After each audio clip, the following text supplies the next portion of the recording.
മലയാളി വാർത്താ ഹിഡൻ എന്ന ചാനലിലേക്ക് എല്ലാവരെയും സ്വാഗതം ചെയ്യുന്നു.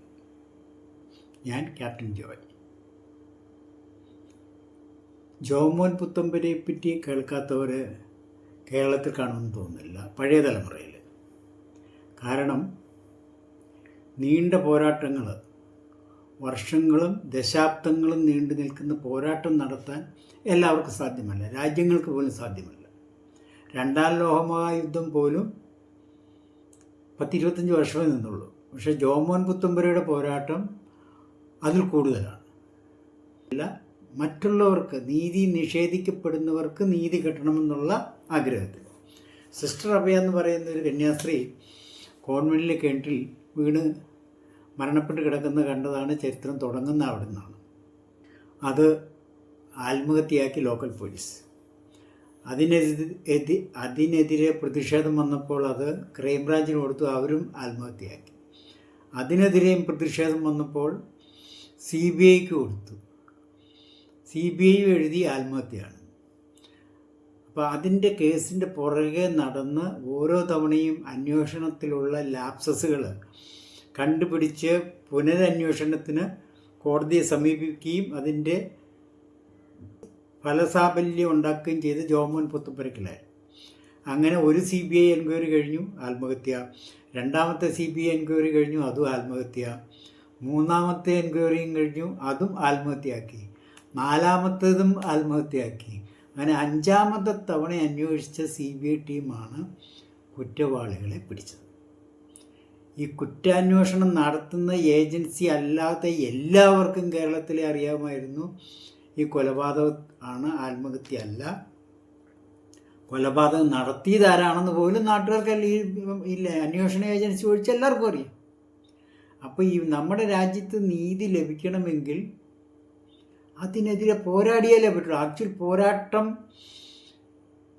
നീതി കിട്ടാൻ വേണ്ടിയാണ്, നീതിക്കെതിരെയല്ല. നീതി കിട്ടാൻ പോരാട്ടം നടത്തണം. അതായത് നീതി അല്ലാതെ ബൈ ഡിഫോൾട്ടായിട്ട് നമ്മുടെ സിസ്റ്റം തരത്തില്ല.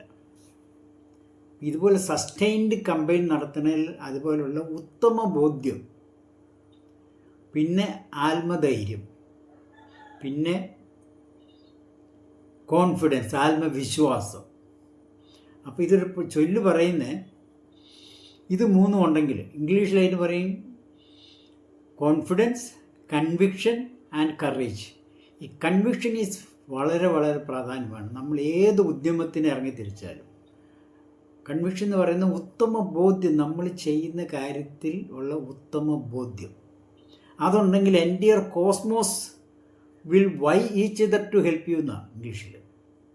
അതായത് ഈ പ്രപഞ്ച ശക്തികൾ മുഴുവൻ നമുക്ക് കൂട്ടായിരിക്കും. ഈ നമ്മുടെ ഉദ്യമം എന്താണോ അത് വിജയിക്കാനായിട്ട്. അതാണ് ജോമോൻ പുത്തമ്പുരയുടെ ഉദ്യമം. ആ സിസ്റ്റർ അഭയ്ക്ക് നീതി കിട്ടണം എന്നുള്ള ആ പോരാട്ടം ഫലസമാപ്തി കണ്ടത്. അതേപോലെ ഈ ജോമോൻ പുത്തമ്പുരയാണ് ഇപ്പോൾ ഇറങ്ങിയിരിക്കുന്ന KM അബ്രഹാം എന്ന് പറയുന്ന താപ്പാനയ്ക്കെതിരെ. ഈ അഴിമതിയുടെ ഉദ്യോഗസ്ഥനല്ലെങ്കിൽ ഈ ഗവൺമെൻറ് നോമിനേറ്റ് ചെയ്യുന്ന ജോലികൾ കിട്ടാൻ പറ്റത്തില്ല. മെറിറ്റിൻ്റെ ബേസിൽ ആർക്കും ഇതേപോലെ കിട്ടത്തില്ല.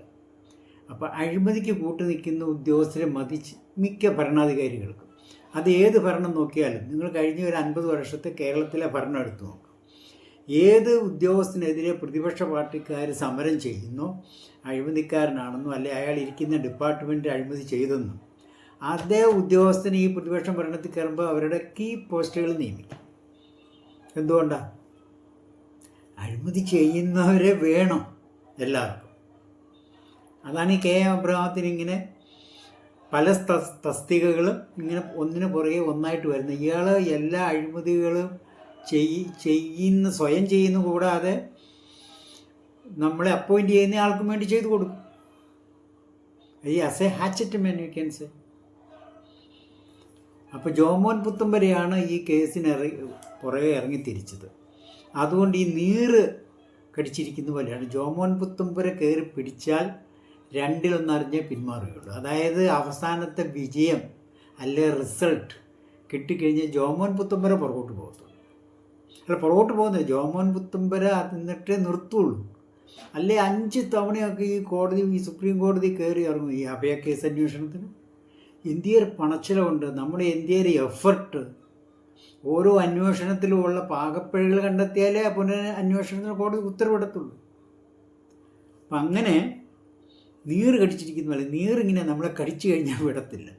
അപ്പോൾ അത് സിറ്റി താമസിക്കുന്നവർക്കൊന്നും നീറെന്താണെന്ന് അറിയത്തില്ല. പക്ഷേ ഗ്രാമപ്രദേശങ്ങളിലും അല്ലെ ഒരു വൃക്ഷത്തൈകളിലും മരങ്ങളിലും വീട്ടുവളപ്പിലുള്ളവർക്ക് എല്ലാവർക്കും അറിയാം ഈ സാധനം എന്നാണെന്ന്. അതങ്ങ് കയറി കടിച്ചാൽ അവസാനം കാണും. അത് ചെറിയ ജീവി ആയതുകൊണ്ട് മനുഷ്യനെ കഴിച്ചു കഴിഞ്ഞാൽ അതിൻ്റെ അവസാനമാണ് കാണുന്നത്.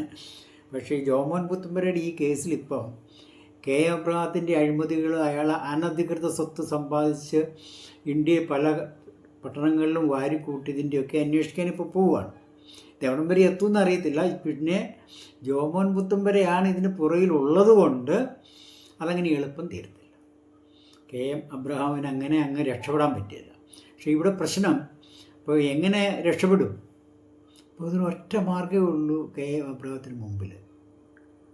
ഒന്നേ രാജിവെച്ച് അന്വേഷണത്തെ നേരിടുക, അല്ലെങ്കിൽ ജോമോൻ പുത്തുമ്പരെ ഇല്ലാതാക്കുക. അപ്പോൾ അതായിരിക്കും എളുപ്പം. എന്നുവെച്ചാൽ കെ എം അബ്രഹാത്തിൻ്റെ കുടുംബത്തിൽ ചാർച്ചക്കാർ പാക് വനിത താമസിക്കുന്നുണ്ട്. ഈ പാകിസ്ഥാനി വനിതകളോ കാശ്മീരി മുസ്ലിം വനിതകളോ ആയിട്ട് ബന്ധം ഇല്ലാത്ത രാഷ്ട്രീയക്കാർ ഇന്ത്യയിൽ കുറവാണ്. ഇപ്പോൾ സീതാറാം യെച്ചൂരിയുടെ കുടുംബത്തിലും ഉണ്ട്.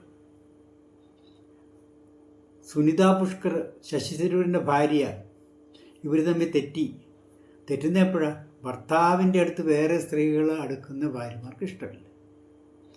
അങ്ങനെ അടുത്തപ്പോൾ സുനിത പറഞ്ഞു ഒരു ദിവസം ഈ പാകിസ്ഥാനി വനിതയായിട്ട് ശശി തരൂരിന് ഭയങ്കര കമ്പനിയാണ്, ഇന്ത്യയിലെ തന്ത്രപ്രധാനമായ പല രഹസ്യങ്ങളും ചോരുന്നുണ്ട്, ഇത് ഞാൻ 2 ദിവസത്തിനുള്ളിൽ നിങ്ങളോടെല്ലാവരോടും പറയുന്ന പത്രക്കാരോട് പറഞ്ഞു. 2 ദിവസം തികഞ്ഞില്ല, ഒറ്റ ദിവസത്തിനുള്ളിൽ തന്നെ സുനിത കഥം നിഗലോപവാസം പോയി. തെളിവെല്ലാം വന്നോ?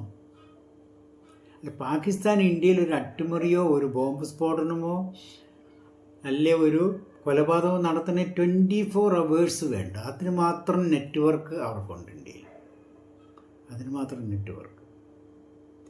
അപ്പോൾ ഈ കെ എബ്രഹാത്തിൻ്റെ ഫാമിലി ഒരു പാക് വനിത ഉള്ളതുകൊണ്ട് മിക്കവാറും എന്ത് സംഭവിക്കുമെന്ന് അറിയത്തില്ല ജോമോൻ പുത്തുമ്പരയ്ക്ക്.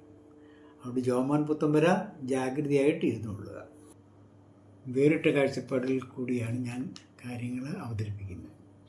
ഇഷ്ടപ്പെട്ടെങ്കിൽ ലൈക്ക് ചെയ്യാനും സബ്സ്ക്രൈബ് ചെയ്യാനും മടിക്കരുത്. Thank you.